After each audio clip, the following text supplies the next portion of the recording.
Life Pinoy Style is brought to you by Three Horses Jasmine Rice. A steaming bowl is perfect for breakfast, lunch, or dinner.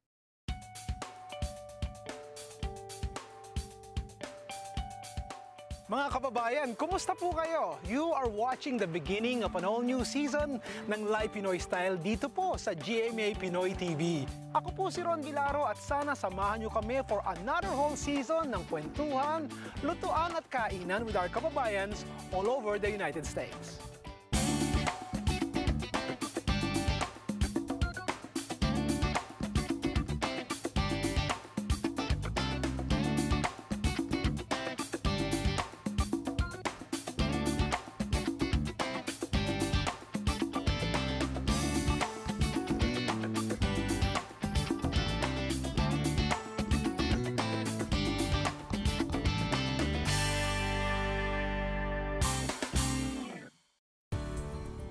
Well, in this month of June, I'm sure marami po sa inyo will witness or participate in weddings. Sari-saring kwento ng mga nag-aasawa on how fate and destiny has brought them together. In today's episode, ang makakaluto po natin at ang makakasama natin ay ang mag-asawang Jason and Nancy Kakal. They'd been married for less than a year. But what's interesting about this couple is very different po ang kanilang love story.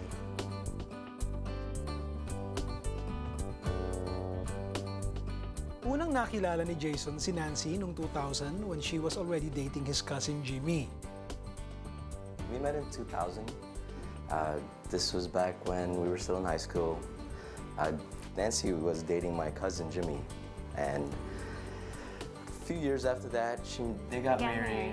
Yeah, they had Kaylin. I became the godfather to their daughter. So, you know, the three of us, we hung out a lot. We were like best friends. We did a lot of activities together. For the most part, we did a lot of fishing. So we went out to trips. You know, we went to different lakes and around the area. But in 2007, tragedy struck the families of Jason and Nancy. Jason's brother Jacob and his cousin Jimmy were killed in a fishing accident. By that time, kasal na at meron ng anak na babae si Jimmy at Nancy. Well, after the tragedy, we hung out a lot. Because we were there for each other. So we pretty much leaned on to each other. You know, whatever Kaylin needed, he was there. You know, he was the one to. Kaylin, her daughter, is actually my goddaughter as well.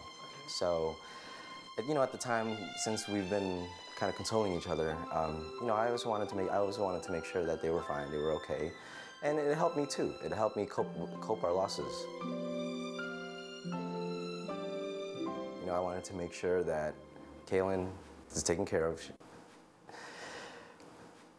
and it was tough at the time for us. It really was, because with all the time that we spent together, our families are also, going through a hard time. You know, I tell everybody. I mean, even before the loss, I've loved Nancy. I've loved Nancy since the beginning. You know, it was there. So you just became. Best friends. This was just so a whole. It was just another, the level. It was, yeah. It just kind of. It's just the love went from a different level at that point. So it just became stronger. Yeah. Right.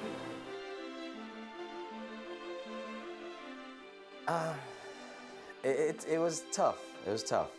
You know, obviously our story isn't really, I guess, normal. So you know, there was some controversy at the time, but I think eventually, you know, as they kind of understood what our plan was together, you know, they knew it was all for good. Noong December 26, 2009, Jason and Nancy finally got married. It was actually like a picture-perfect wedding. Like, you know, we had the winter wonderland kind, because it was like real blizzard that day, so we had really nice, like, you know, snowy background and everything. Did you plan it yourself? The wedding itself? No, we actually did it together.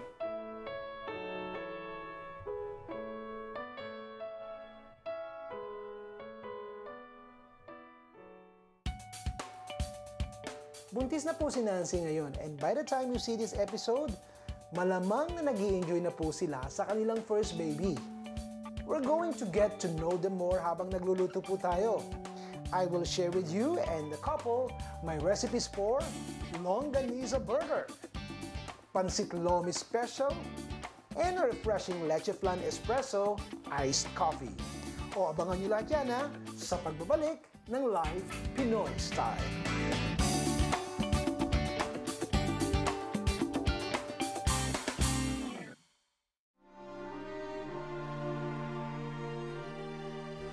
Start your day right with the sweet aroma of Three Horses jasmine rice. A steaming bowl is perfect for breakfast, lunch, or dinner. Enhance any gourmet meal with Three Horses jasmine rice, the best jasmine grains in Thailand, right on your table. Also try the Three Horses sweet rice, available at the finest grocery stores near you.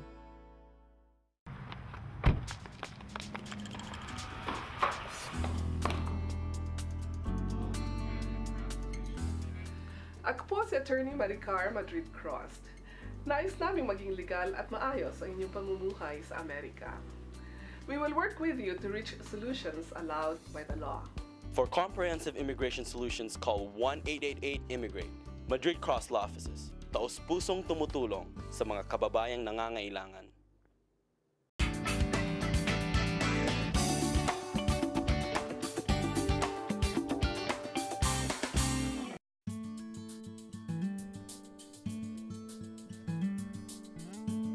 At mga kaibigan, welcome back po dito sa Live Pinoy Style. We are cooking with Jason and Nancy Kakal dito po sa aming love story episode ng LPS. Like what I said earlier, napaka-interesting po ng love story nitong dalawang to. And hello again, Jason, Nancy. Thank you for being a part of the show. Thanks for having us. Okay. We're gonna be cooking. All right, let's get to work. Who's gonna be helping me? I'm gonna be making the pancit lomi special. Oh, I'm gonna make the pancit with you. Are you? I think I'll be doing the longanisa burger. All right. So we'll take care of the lomi first and then I'll see you later. All right, All sounds right. good. You guys have fun. Para po sa pancit lomi special, we will need 2 tablespoons ng vegetable oil or kahit anong oil meron kayo sa bahay. 1 small yellow onion, diced small. 6 garlic cloves, minced. 1 1/2 pounds ng chicken thighs, skin remove, bones remove, and sliced thinly. 1/2 pound ng shrimp, peeled and deveined. 1 package, about 13 pieces ng cooked fish ball na half. 8 pieces Chinese sausage or kikiam and sliced thinly. 1 cup heavy cream. 1 quart chicken stock, about 4 cups. 1 small carrot, peeled and diced. 1 package pre-cooked lomi noodles. 3 tablespoons cornstarch, 2 tablespoons soy sauce, 4 eggs beaten, at ang toppings po natin, combination or ilan sa mga the following. 1 1/2 cups cooked or firm tofu, diced, 2 cups chicharon, which is slightly crushed, 5 sprigs scallion, chopped, 2 salted eggs or kahit nilagang itlog po, peeled and sliced, at saka lemon wedges. First thing we need to do is magpakulo tayo ng chicken stock. Pagkatapos niyan, once it's boiling, dip into it a package of pre-cooked lomi noodles. Mga 15 to 20 seconds lang, okay na. And then set this aside while we cook the rest of the ingredients.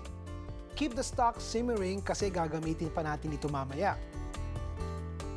Now, using a large pan, saute some diced yellow onions. Add 6 cloves of minced garlic and cook for 30 seconds habang patuloy nyo pong hinahalo. Next, ilagay na natin ang chopped chicken. Pwede rin kayong gumamit ng ground pork at lutuin ng 1 minuto. Alam mo Nancy, you can also use ground chicken here if you want, or ground turkey. Ground turkey for healthier? Yes. Ito actually, I'm using chicken thighs because yung chicken breast, medyo walang lasa. So, I decided to use chicken thighs para medyo may konting flavor. But if you really wanna make it a lot healthier, you can use ground chicken or ground turkey. White meat. Have you made pancit lomi before? I've made pancit, but not pancit. Oh, okay. This is my first time. Yeah. The noodles are thick and it's yellow. It's different from the pancit bihon that we normally have. So you wanna cook this for about 2 minutes. Pag medyo nakita mo na luto na yung chicken, then we're ready to add the next few ingredients. Pagkatapos yan, magdagdag tayo ng fish balls at saka shrimp or calamari. And lastly, idagdag na natin ang thinly sliced Chinese sausage or kikiam. And since I call this Pancit Lomi Special, you see the ingredients, talagang medyo may kamahalan, di ba? But you know what? Other than the shrimp, you can also add calamari. Oh. Yung masarap yun, di ba? Oh. We're going to cook this for about another minute maybe, and then we are going to turn up the stove. Okay.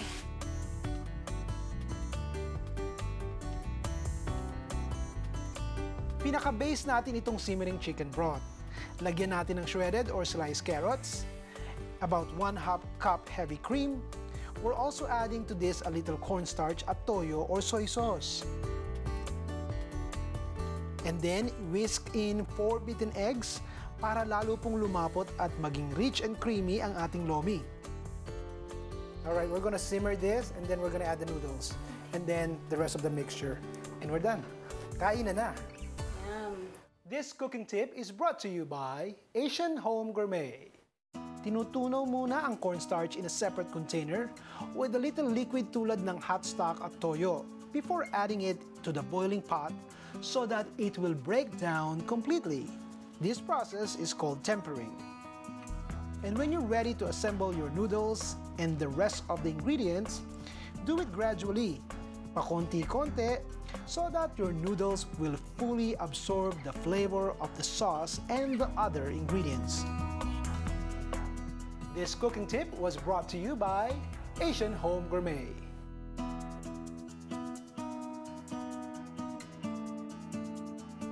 And to make this lomi truly special, we're going to load it up with toppings.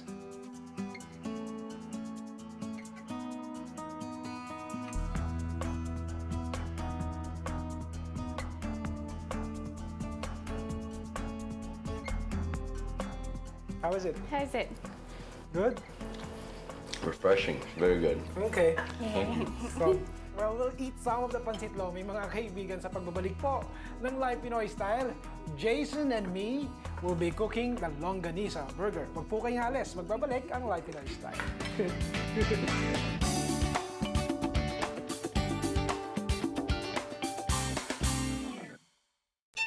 For authentic and tasty kare-kare, boil oxtail until very tender, almost like gelatin.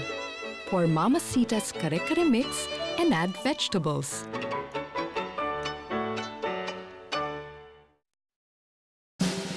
Travel Fast Chicago, your professional travel agent. 773-477-6347.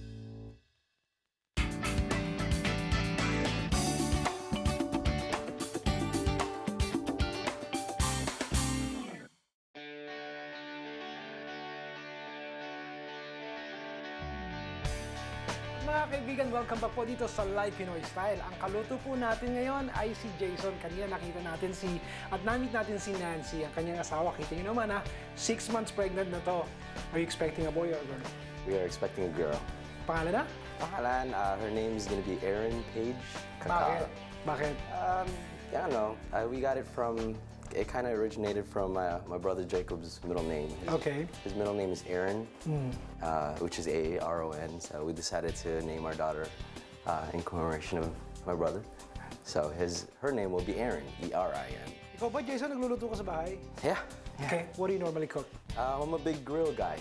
I think mostly na niluluto ko, mga patties, burgers, steaks, chops, and usually all on the grill. Yeah. Well, tama-tama pala because our next dish is burger. All right. Okay, ready ka na? Ready? All right, let's start.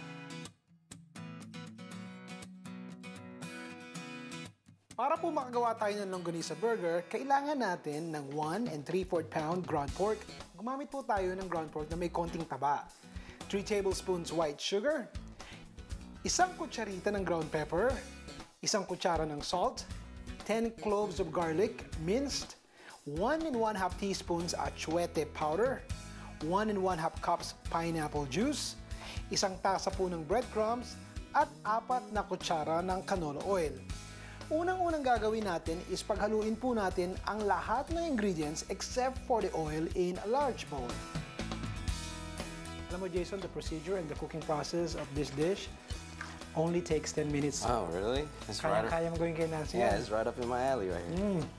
Easy, Pwede, pwede. Okay. Here are some health facts about the all-American staple food, burger. This health pointer is brought to you by Fashik. A hamburger is made of a lot of red meat and saturated fat. So eating a lot of saturated fat is not good for the heart. It increases cholesterol, which causes heart attacks and strokes. And so I would really limit the amount of red meat that is eaten. Increasing fish is much more heart healthy. So I would recommend 2 servings at least of fish a week. How you can make a burger healthy is by using the leanest cuts of red meat, of red beef. But even the leanest cut of beef can have a lot of cholesterol, because remember, any animal cells have a lot of cholesterol. So really limiting the amount of red meat eaten in a week is healthier. This health pointer was brought to you by Fashik. Haluin po natin ng mabuti and form into 16 patties. Pagkatapos niyan, painitin po natin ng mantika in a large non-stick skillet. Dahan-dahan po nating i-fry ang burgers for about 1 and 1/2 minutes on each side until brown. Set it aside. Continue the process until all burgers are cooked. Now that the burgers are done, we're gonna be using pandesal para Pinoy ang dating, but you can also use the regular buns. And we're gonna show you how to properly slice your pandesal.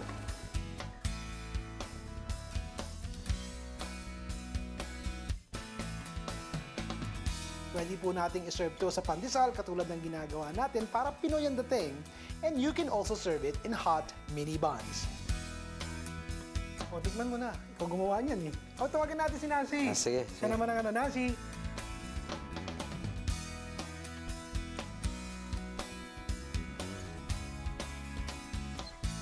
Yeah? It's good. Okay. Jason, will you be making this for Nancy? Absolutely. And friends? Yeah. Okay. Alright. Mga kaibigan, wag po kayong aalis. When we come back, our third recipe, ang ating leche flan, espresso, iced coffee, and a bonus recipe from Nancy herself. Don't go away.